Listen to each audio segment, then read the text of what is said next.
Bonjour à toutes et à tous, j'espère que vous allez très bien et j'espère aussi que ma voix ne résonne pas trop. Si ma voix résonne assez fort pour vous, je suis vraiment navré, mais j'avais vraiment quelque chose de super important à vous dire là tout de suite, donc je ne pouvais pas attendre d'être dans une autre pièce pour vous le dire. Vraiment la chose, l'importance on va dire, le secret entre guillemets, même si peut-être c'est pas un secret, mais c'est je voulais plutôt vous faire découvrir la puissance de la remémoration cérébrale. Ça veut dire, vous savez, dans votre vie, dans la vie de tous les jours, quand vous vivez une belle journée, vous vivez finalement des merveilles.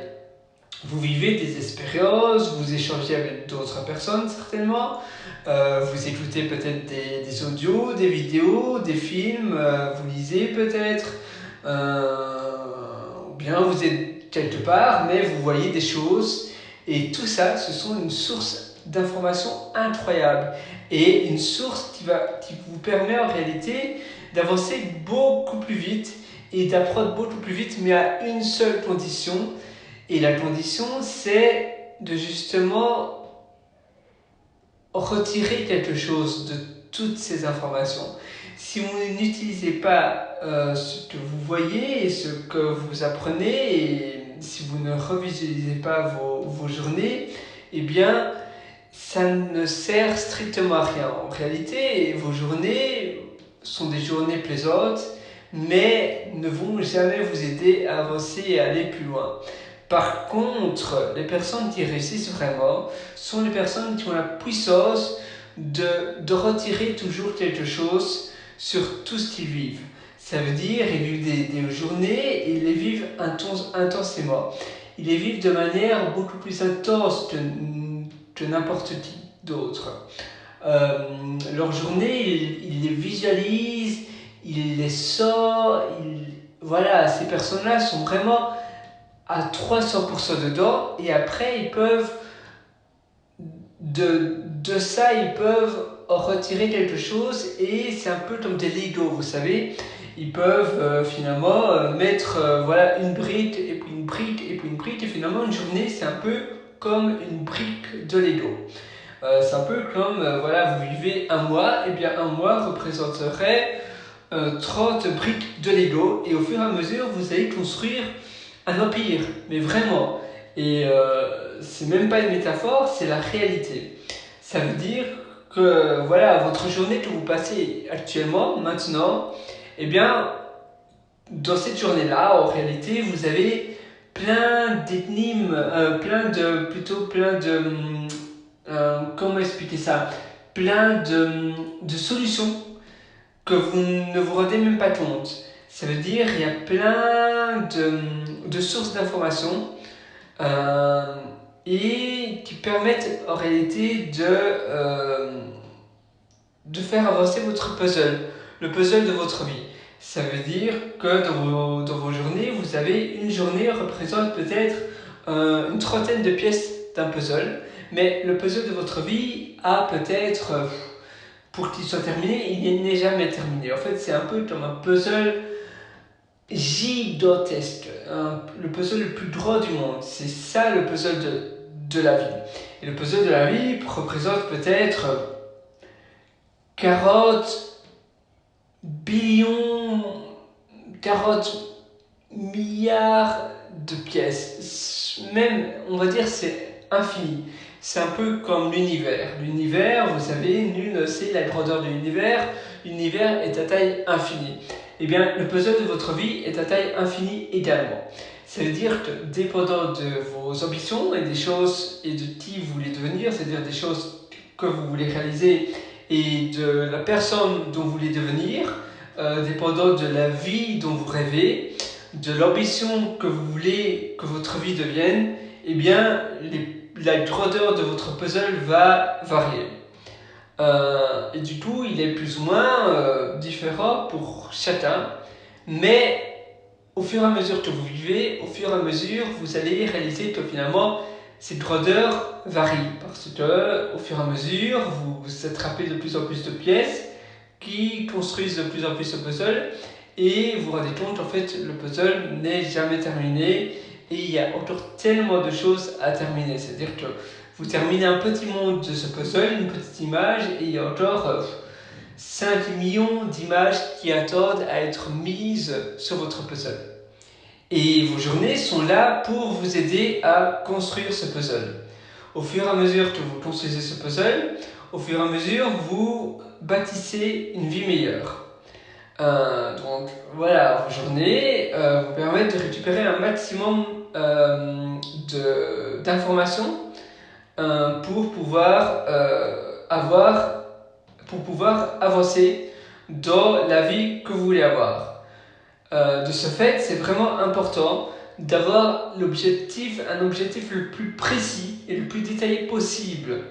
Et au fur et à mesure que vous continuez votre vie, vous allez varier d'objectifs, vous allez en avoir d'autres, et finalement, vous allez aussi, un peu comme le puzzle, vous allez vous rendre compte qu'un objectif n'est jamais terminé. Ça veut dire qu'un objectif va en faire découler un autre, et l'autre va en faire naître un autre, et ainsi de suite. Et donc, de ce fait, une journée donne naissance à peut-être, on va dire une semaine donne naissance à un objectif. Et au fur et à mesure, l'objectif va tendre vers un autre objectif. Imaginons vous voulez devenir, je ne sais pas qui vous voulez devenir. Beaucoup de personnes maintenant, c'est assez fashion en 2020, ou même plutôt, c'était plutôt fashion en 2015 et ça l'est encore en 2020, d'être, on va dire, de créer une start-up. Vous savez, ça fait bien maintenant dans les repas de famille de créer une start-up. Bon, maintenant, ça va plus dans l'intelligence artificielle, dans l'AI, AI, ou en français AI, mais ça fait moins beau que AI. L'intelligence artificielle, vous savez, le deep learning. Maintenant, c'est aussi dans tous les objets connectés, etc. Donc, si vous dites que vous créez une start-up dans les objets connectés et dans la crypto-monnaie, ça fait bien. Et donc, il y a énormément de personnes qui veulent, voilà, plus ou moins, c'est l'un de leurs objectifs, ils veulent faire ça. Et finalement, c'est plus par preuve, voilà, pour être bien vu, c'est plus envers les autres. C'est plus pour être, par notoriété, pour bien se faire voir. Mais après, vous avez aussi vos rêves personnels. Bon, il y a des personnes qui en ont moins, parce qu'ils sont plus, ils sont très extravertis et ce qu'ils recherchent, c'est vraiment être aimé.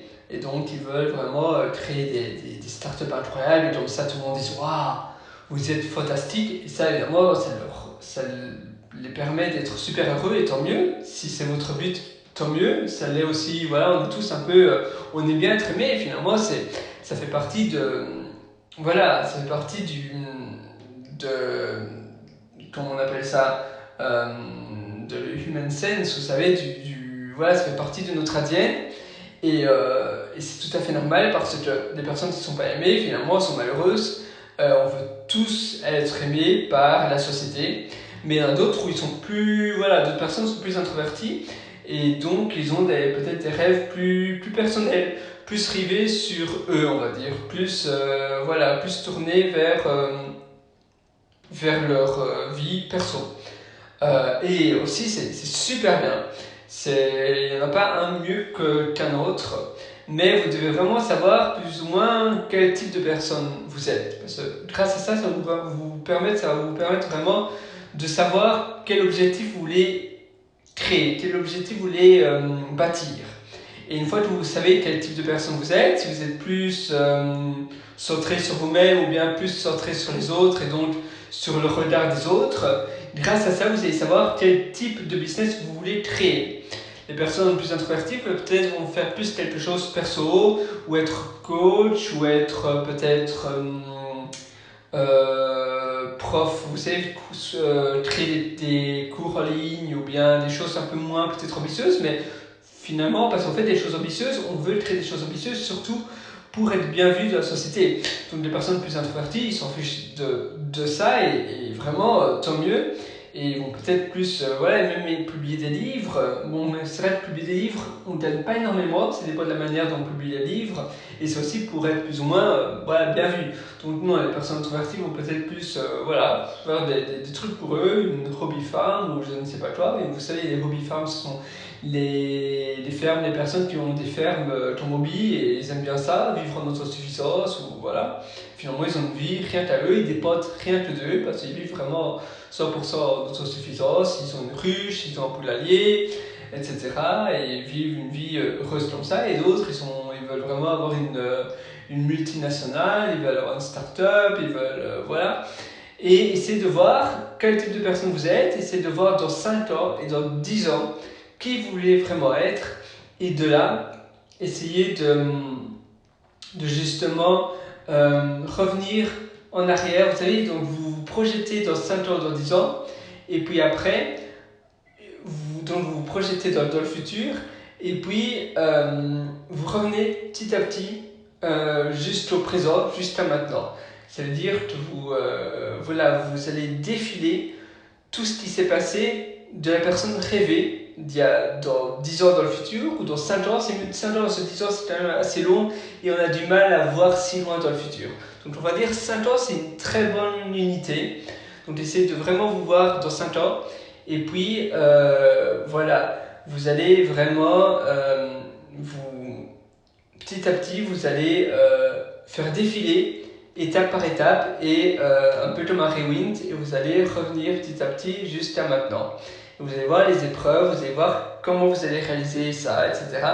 Et vous pouvez prendre l'application de l'application Notes de votre iPad, de votre tablette, vous pouvez prendre une feuille et un bic ou bien voilà, peu importe, et vous allez noter plus ou moins toutes ces étapes. Mais vraiment, si vous prenez une feuille, pas une bête feuille de brouillon, hein, vraiment, ou bien dans un carnet peut-être, mais vraiment quelque chose que vous ayez gardé. Après, vous pouvez même l'encadrer pour tout le temps le voir, ou bien l'afficher sur le miroir de votre salle de bain. Ça peut être aussi pas mal. Et ainsi, toutes les étapes. C'est-à-dire, ok, dans 5 ans, voilà, je suis la personne, voilà, j'ai un café, un coffee shop, un café, un bar Todos à Vienne ou je sais pas. Et voilà, 3 mois avant, j'étais là. 10 mois avant, bon, 3 mois, ça change pas énormément, mais 10 mois, voilà, j'ai essayé de trouver des fonds, etc. 2 ans avant, marketing, etc. Et au fur et à mesure, vous allez jusqu'à maintenant. Et essayez d'être aussi, voilà, ne vous me donnez aucune limite. C'est vraiment très important de vous donner 0 limite. Voilà, tout est possible et c'est vraiment vrai. Vous savez, s'il y a 10 ans on demandait, non, plutôt s'il y a 40 ans ou bien il y a 60 ans, 50 ans on demandait à des personnes si c'était possible d'aller dans l'espace ou sur la Lune, tout le monde allait vous répondre vous êtes cinglé, vous êtes fou. Voilà, comment vous pouvez imaginer ça? Et maintenant, c'est tout à fait normal de lancer des fusées, d'aller sur Mars, bon, bientôt on ira sur Mars, etc.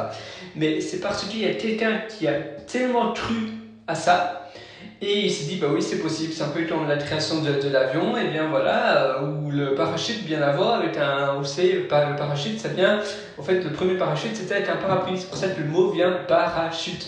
Parapluie, voilà, c'était un parapluie qui permettait d'amortir la chute. Donc d'où vient, voilà, parachute, parapluie, chute, voilà. Et voilà, il s'est dit, bah voilà, c'est possible, je vais essayer de prendre un parachute, je vais essayer d'aller sur une branche d'un arbre, et je vais essayer de sauter. Il s'est rendu compte que le parachute amortissait la chute. Et du coup, voilà, le parachute est né de là, et après, il y a quelqu'un qui a inventé l'avion, bon, à la base, c'était pas tout à fait un avion, mais voilà, au fur et à mesure. Et puis après une fusée, et puis maintenant on va aller sur Mars, et tant mieux. Voilà, mais ça veut vraiment dire que tout est possible. Il suffit d'y croire intensément et à 100%. Et n'écoutez pas les autres. Et surtout, essayez d'éviter, si vous êtes sensible, essayez d'éviter les personnes toxiques. Vous savez, les personnes un peu vampiriques, les personnes qui ont tendance à vous descendre en enfer. Comme ça, les personnes qui ont tendance à vous empoisonner avec plein de champignons, vous savez, à vous dire plein de choses qui finalement éliminent tous vos rêves. Non. Ou bien ne les écoutez pas, mais si vous êtes sensible ou bien si ça vous atteint personnellement, ne parlez plus à elle. Tant pis, c'est votre vie, vous n'avez qu'une seule vie. Et finalement, on est tous un peu égoïstes. Hein, vous savez, d'ailleurs, ça fait partie de notre ADN, c'est le sens humain, voilà, ça fait partie de l'être humain. Voilà, on est un peu comme ça, et heureusement, c'est pour notre survie. Et c'est pour avancer aussi, c'est pour le futur, c'est pour le bien de tout le monde. Donc j'essaie de vraiment vous dire tout est possible. Et voilà, visualisez vraiment votre vie rêvée. Et après, une fois que vous savez, de toute façon, une fois que vous avez votre vie rêvée, vous allez pouvoir aider les autres, etc. Donc c'est pas du tout être égoïste, mais pour passer par là, il faut parfois essayer d'éliminer les personnes qui sont parasitaires, qui sont au type à éliminer et simplement les éviter. Vous voyez. Et puis voilà, une fois que vous avez votre plan, essayez de voir comment une journée peut vraiment faire effet de briques Lego pour monter petit à petit,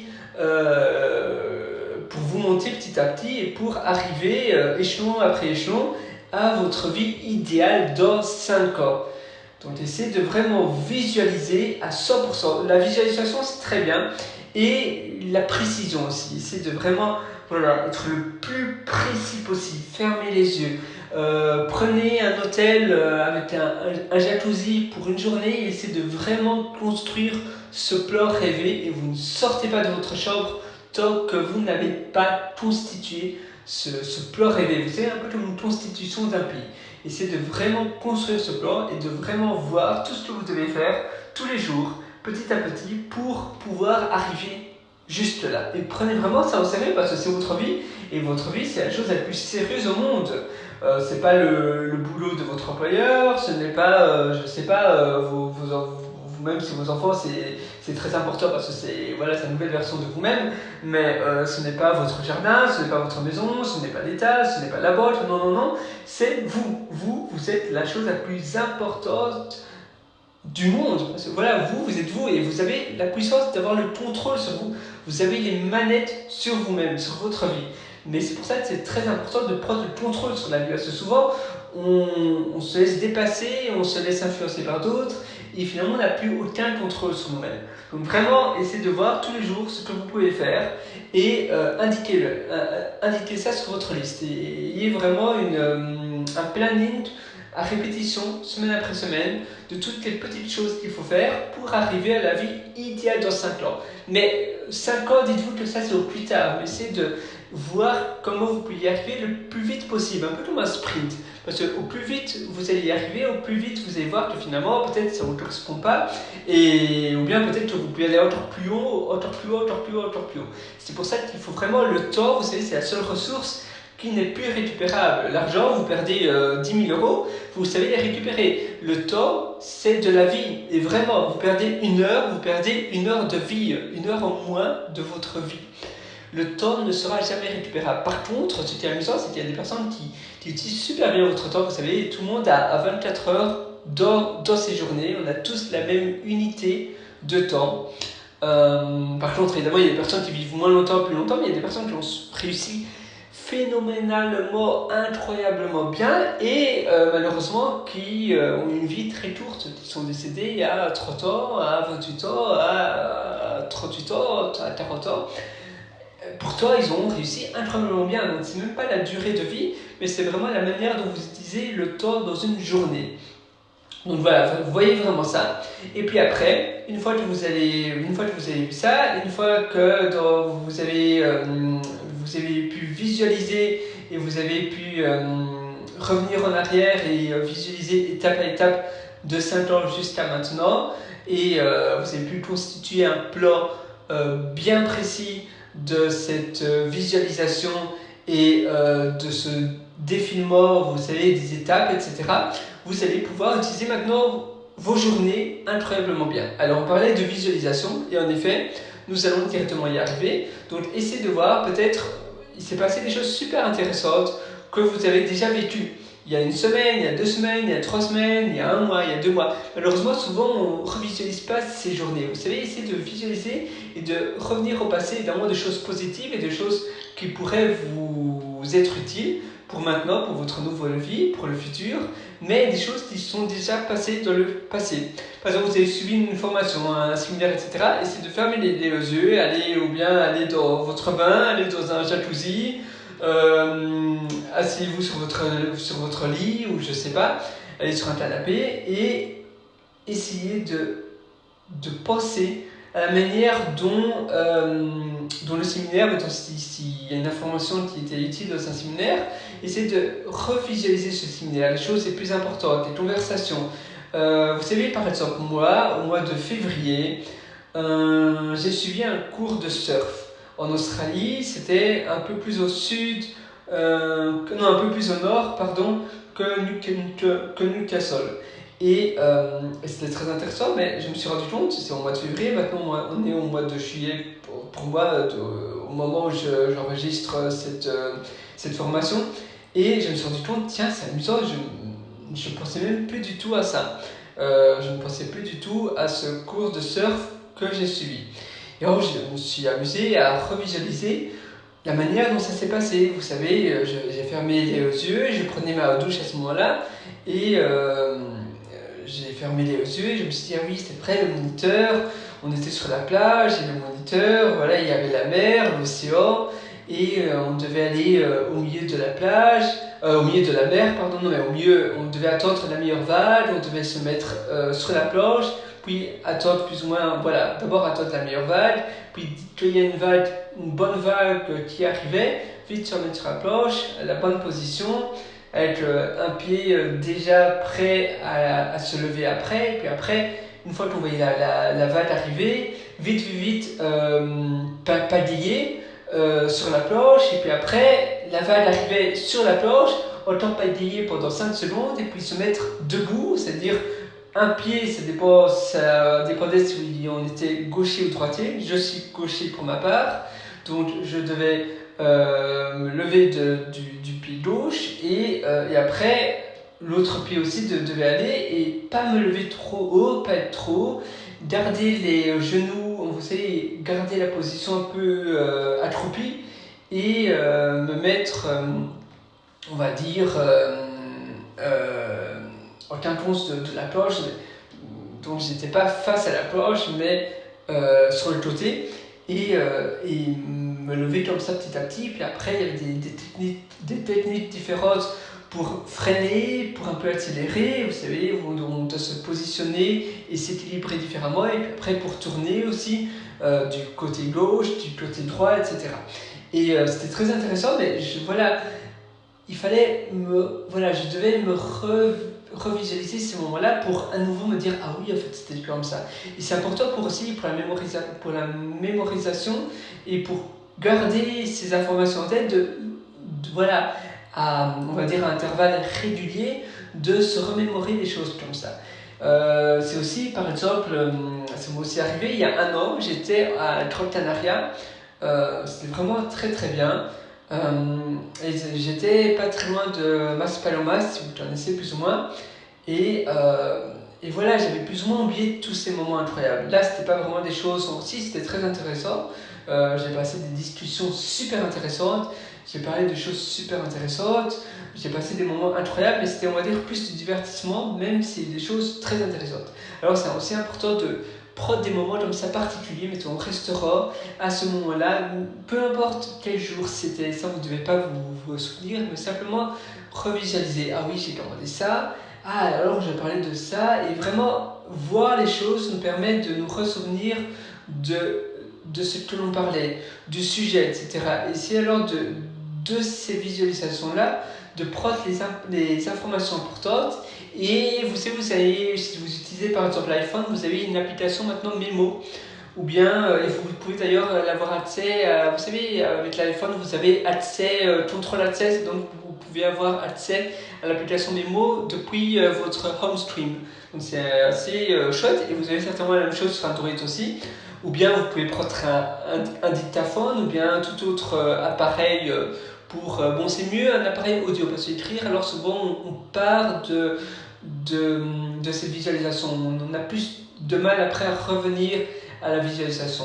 Mais si vous utilisez un enregistreur, vous pouvez vite alors parler, dire les informations clés, et puis après revenir à votre visualisation. Et puis après, une fois que vous avez terminé votre séance de visualisation, on va dire valorisante du passé, vous pouvez réécouter les mots-clés que vous avez dit durant l'enregistrement de votre visualisation et les écrire et les mettre sous forme de choses, sous forme d'un format vraiment aidant pour votre vie rêvée.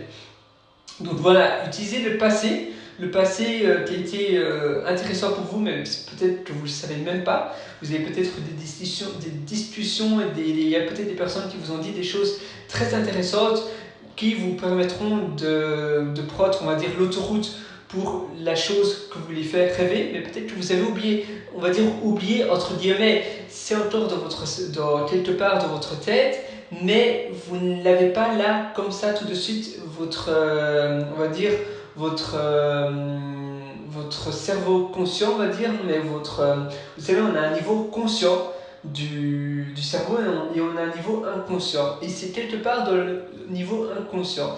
Et c'est pour ça que c'est pour justement les visualisations, pour utiliser ces visualisations, pour utiliser la méthode de la visualisation au mieux, c'est très important d'être aussi d'être dans un état très, très détendu. C'est pour ça que je vous parlais justement de réserver aussi un jacuzzi dans un hôtel, un spa, ou être dans un hammam, ou dans les bains à vapeur comme ça, vous savez, les saunas ou les choses comme ça.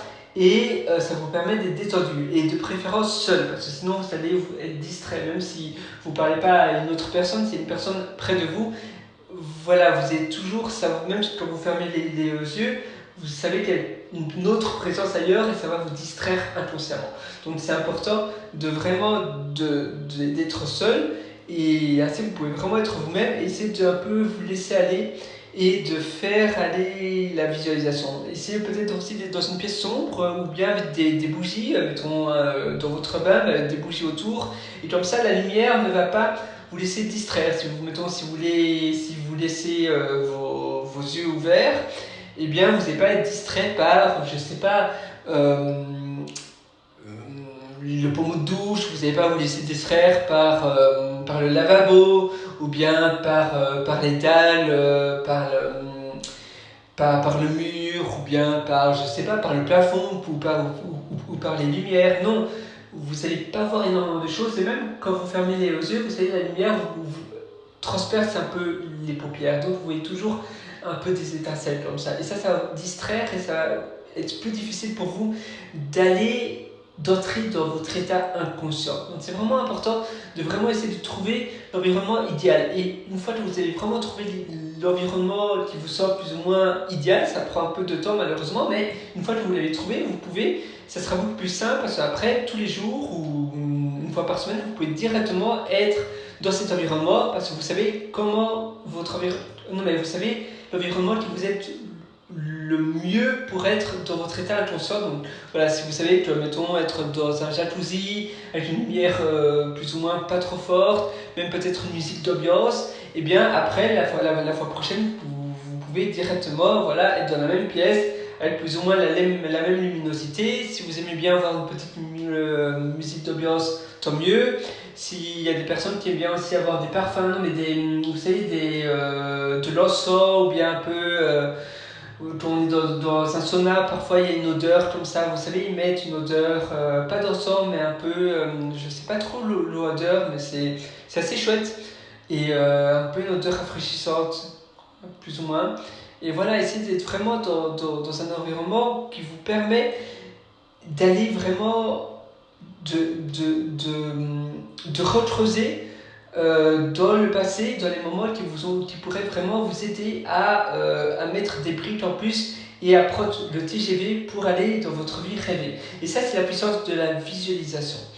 Et après, j'espère que petit à petit, vraiment suivez, parce que vous savez, il y a un livre qui s'appelle The Deep, donc T-H-E et puis D-I-P, et The Deep.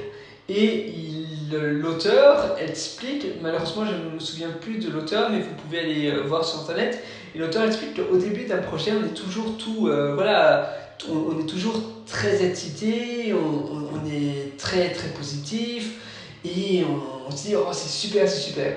Et malheureusement après 3-4 jours, voilà, souvent on est déjà moins motivé, on se dit oui c'est chouette. Et après malheureusement on jette l'éponge et on abandonne. Et ceux qui font ça malheureusement ils vont jamais faire leur vie rêvée parce qu'à chaque fois ils commencent un petit truc et puis après ils s'abandonnent. Et puis ils commencent un autre petit truc et puis ils s'abandonnent. Mais ils vont jamais très loin. Donc vraiment vous avez pu voir dans 5 ans votre vie rêvée, ce que vous voulez être. Par rapport à si vous êtes plus introverti, plus extroverti, voilà, la vie rêvée, c'est finalement, vous savez, le but de la vie, c'est être heureux. Il n'y a pas, voilà, être heureux. Et après, évidemment, l'argent permet voilà, l'argent, c'est finalement un levier pour être libre. L'argent permet d'être encore plus libre. L'argent nous paye de la liberté et de la sérénité aussi. Voilà, ça nous permet de vivre de manière apaisée, de manière sereine. Parce qu'on voilà, on ne doit pas se soucier des finances, on ne doit pas penser à combien nous reste sur notre compte. Mais c'est tout. Mais à part ça, la vie, c'est vraiment le but, c'est vraiment d'être heureux. Et donc, une fois que vous avez pu voir votre but de votre vie rêvée, essayez de prendre un maximum d'informations et après aussi suivez des formations. Mais les formations, c'est bien et c'est pas bien. Parce que souvent, les personnes qui suivent des formations, il y en a tellement. Et finalement, on suit une autre, et finalement, souvent, on perd plus de temps à trouver la meilleure formation, et on est très excité en achetant une formation, et finalement, après, on suit la formation, mais on n'agit pas vraiment. Et la meilleure manière d'apprendre, c'est en faisant. C'est pas en suivant des formations, mais c'est en faisant. Donc, quand vous faites des choses, vous allez apprendre. Et c'est là le meilleur apprentissage, c'est en essayant de bâtir une vie rêvée, par exemple. Et là, ça va vraiment, voilà, premièrement, vous allez être heureux parce que vous allez développer de la dopamine parce que vous allez vraiment bâtir quelque chose. Vous savez, les personnes qui suivent plein de formations, des 10 heures, des 20 heures de formation, après, à la fin de la formation, ils n'ont encore rien fait, ils sont encore au niveau 0. Et s'ils mettent pas en action directement ce qu'ils ont appris de la formation, ils vont après oublier les informations de la formation. Du coup, ils auront après oublié, après 1 an, après 2 ans, ils auront oublié la formation. S'ils ne pratiquent pas, comme je vous disais, la revisualisation de ce qu'ils ont appris par moments espacés à répétition, ils vont oublier. Évidemment, après 1 an, on oublie, on n'arrive pas, même moi, quand j'essaye de revisualiser, mettons des séminaires que j'ai passés aussi il y a 1 an, c'est limite, mais il y a 2 ou 3 ans, c'est quand même trop loin, on a quand même plus ou moins oublié, c'est difficile de récupérer ça de notre cerveau inconscient, mais de la partie, c'est quelque part peut-être dans notre cerveau, oui, mais c'est beaucoup plus flou, vous voyez. Donc c'est beaucoup plus difficile de récupérer toutes les informations. Donc voilà, vous suivez une formation, vous n'appliquez pas directement les informations que le prof vous a dit de cette formation, ou que l'auteur du livre vous a dit, vous allez oublier, et du coup ça va vous servir à rien. Donc voilà, essayez vraiment de faire directement et d'agir directement. Vous allez, même si vous ratez, vous échouez, au moins vous avez fait quelque chose. Donc vous pouvez quand même dire que vous avez fait quelque chose, et le fait de faire développe de la dopamine parce qu'on bâtit quelque chose, on voit quelque chose de concret. Même si vous faites un bête livre, vous avez publié un livre, vous pouvez dire que vous avez publié un livre, vous avez au moins fait quelque chose, vous voyez. Lire un livre c'est bien, mais il n'y a rien de vous que vous avez mis sur papier. Donc faites quelque chose, même si, voilà, il y a des personnes, et voilà, je ne les blâme pas du tout, mais il y a des personnes qui lisent plein de livres pour savoir comment écrire un livre. Mais non, la meilleure manière d'écrire un livre, c'est d'écrire un livre. Et ainsi vous allez apprendre. Bon, le premier livre ne sera pas le meilleur, mais même si vous suivez plein de formations pour savoir comment écrire un livre, si ça tombe, souvent, vous savez, quand on écrit un livre, on oublie les informations qu'on a apprises, ou bien on ne va pas tous les appliquer, ou bien ça ne concerne pas vraiment la thématique du livre, et finalement, ça ne va pas servir à grand chose. Ou bien vous allez écrire le livre mais beaucoup plus lentement parce que vous allez tout le temps revisualiser la formation. Ah oui, comment il fallait faire ça, oui, ah je me souviens plus. Ah, et finalement vous allez trop cadrer, vous allez trop stresser, vous allez vouloir écrire un livre parfait. Non, le premier livre que vous allez écrire ne sera jamais parfait. Mais par contre, le 20e livre, si vous écrivez tout le temps des livres, même si vous ne suivez pas des formations pour savoir comment écrire un livre super bien, le 20e livre, je peux vous assurer, il sera excellent. D'ailleurs, en parlant de l'excellence et de la répétition, il y a une étude, d'ailleurs, je pense que c'était des élèves en poterie, et il y a un prof qui s'est amusé en fait, il a dit à 2 groupes d'élèves, à un groupe, il a dit, voilà, vous devez faire la meilleure poterie du monde. Vraiment la meilleure, donc vous pouvez apprendre, suivre des cours, lire des livres, regarder des vidéos sur YouTube ou sur internet et pour voir comment faire la plus belle poterie, le plus beau vase et voilà, c'était un trimestre je sais pas si c'était dans une école technique ou je sais plus trop, et à la fin du trimestre ils devaient montrer le plus beau vase, la plus belle poterie au prof, et ils étaient notés sur la qualité du vase. Et l'autre groupe d'élèves, ils devaient faire le maximum de poterie, mais la qualité, ils n'étaient pas notés sur la qualité de la poterie du vase, mais sur la quantité, donc sur le nombre de poteries qu'ils allaient produire. Et l'autre, c'était sur la qualité et pas sur la quantité, parce qu'ils devaient seulement en faire qu'une seule. Et vous savez quoi, figurez-vous, le groupe d'élèves qui était noté sur la quantité de poterie, finalement, avait aussi fait la dernière poterie, ou dans les dernières poteries qu'ils avaient fait, dans les derniers vases, ils avaient fait une qualité bien supérieure que le groupe d'élèves qui était noté seulement sur la qualité du vase, de la poterie. C'est étonnant, non? Il y a la même étude qui a été réalisée pour des étudiants en photographie. Donc voilà, ils devaient faire des photos et un groupe devait faire la plus belle photo. Donc ils pouvaient faire aussi des recherches sur internet, prendre des cours, Photoshop, etc. Et vraiment la plus belle photo, donc ils essaient aussi de voir le plus bel endroit, le plus beau coucher de soleil. Ils ont même été, je pense, il y a certains élèves qui ont même été dans des pays, vous savez, dans des pays où il y a, mettons, comme en Islande, vous savez, les aurores boréales, etc. Pour faire vraiment la photo waouh, il allait faire vraiment l'effet waouh. Et l'autre groupe d'élèves était seulement noté sur la quantité de photos. Donc, mettons, s'ils devaient en prendre, par exemple, 300. Et bien, à nouveau, la même chose, le même résultat s'est reproduit. Les étudiants qui étaient notés sur la quantité de photos à prendre, et bien, finalement, à la fin, ils ont pris des photos aussi belles, ou même, pour la plupart, plus belles que le groupe qui était seulement noté sur la qualité. Parce que, à force de pratiquer, eh bien, ils excellaient et ils s'amélioraient petit à petit. Pourtant, le groupe qui était seulement noté sur la quantité n'était pas noté pour la plupart, n'avaient pas suivi voilà, ils n'avaient pas lu des livres pour savoir comment faire des plus belles photos, n'avaient pas fait plein de formations sur sur YouTube pour savoir les meilleures photos à prendre. Non, ils avaient simplement pratiqué. Bon, évidemment, pratiquer mais toujours faire pareil, vous allez toujours répéter les mêmes erreurs.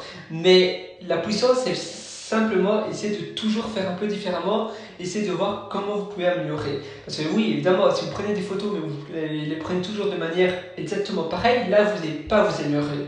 La même chose, vous n'allez pas vous améliorer. La même chose pour écrire un livre, si vous écrivez toujours le livre de la même manière, non, vous n'allez pas vous améliorer. Mais par contre, à chaque fois que vous écrivez un livre, vous allez toujours voir comment vous pouvez modifier quelque chose, comment vous pouvez faire un peu mieux, mais par rapport à vous, par rapport à votre opinion, vous dites finalement je trouve pas que mon livre a été écrit très très bien, je vais essayer d'un peu modifier ça, un peu ça, et là vous allez vraiment vous améliorer. Finalement, c'est en vous questionnant, vous allez toujours vous questionner sur votre vie, sur vous, et au fur et à mesure que vous vous questionnez, eh bien c'est là où vous allez vraiment vous améliorer, étape par étape. Et c'est la même chose pour vivre une vie rêvée. Voilà, avoir une vie de rêve, eh bien, c'est aussi, voilà, c'est aussi par rapport au questionnement. Vous allez aussi, voilà, maintenant vous avez écrit et fait un plan bien détaillé de votre vie rêvée dans 5 ans, mais certainement ça va un peu se modifier parce que vous allez vous questionner, vous allez un peu changer aussi. Vous savez, quand on vieillit, on change, on n'a plus les mêmes opinions et on s'améliore. Et en vous questionnant toujours et en vous demandant toujours pourquoi, il faut toujours aussi se demander des questions. Questionnez-vous sans cesse et là vous aurez les réponses. Non-stop, questionnez-vous. Dites-vous, ah tiens, mais pourquoi c'est comme ça? Ah tiens, mais pourquoi la personne est habillée de cette manière-là? Ah tiens, et c'est là où vous allez vous apprendre des choses. C'est en vous posant les bonnes questions. C'est pas en ayant les bonnes réponses, mais en ayant les bonnes questions. Les bonnes questions vont vous donner les bonnes réponses. Donc questionnez-vous, posez-vous des questions, soyez détaillés, utilisez la méthode de la visualisation, soyez sûr de vous. Voilà, ne vous laissez pas influencer par les autres et surtout pas, voilà, essayez de vous entourer surtout de personnes qui ont réussi déjà, qui ont réussi plutôt ce que vous voulez faire de votre vie rêvée. Et si vous n'avez pas des personnes près de vous qui peuvent, qui peuvent vous aider, essayez de tous les jours écouter des podcasts, mais pas vraiment pour apprendre. On parlait justement de cours, etc. Mais là non, c'est pas un cours, écouter non-stop des personnes, mais écouter plutôt des personnes, des livres audio, ou bien sur Audible, ou télécharger des livres audio, mais plus ton bruit de fond. Donc n'ayez pas vraiment de l'attention dessus, mais donc, quand vous prenez la voiture pour vous déplacer, quand vous marchez, etc., quand vous promenez votre chien par exemple, quand vous mangez si vous êtes seul, eh bien écoutez des personnes qui ont vraiment réussi. Donc en écoutant, vous allez vous entourer de personnes qui vous osent, vous voyez. Et donc voilà, faites vraiment ça et je vous souhaite vraiment tout le meilleur, vraiment, et je suis à fond avec vous et je suis sûr que vous allez réussir. Vous avez les capacités et tout le monde les a, on est tous différents et d'ailleurs nos vies rêvées sont aussi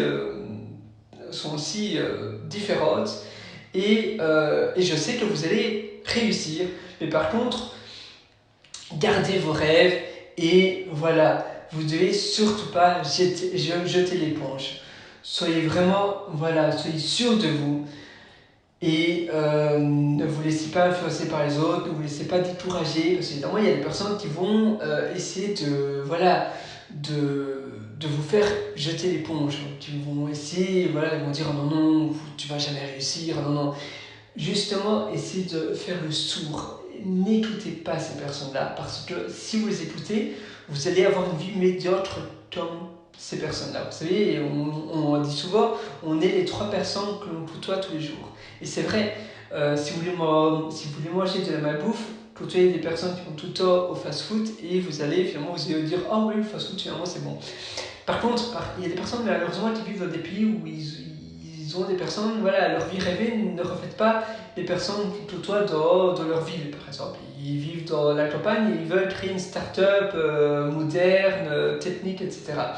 Et bien là, vous devez alors utiliser la puissance d'Internet pour vous télétransporter et côtoyer tout le temps ces personnes-là, comme je vous disais, par livre audio, avant d'aller au lit aussi, même quand vous dormez, vous savez, mais donc, si vous utilisez Audible, vous avez une option pour que le livre audio s'arrête après 1 heure ou après 50 minutes.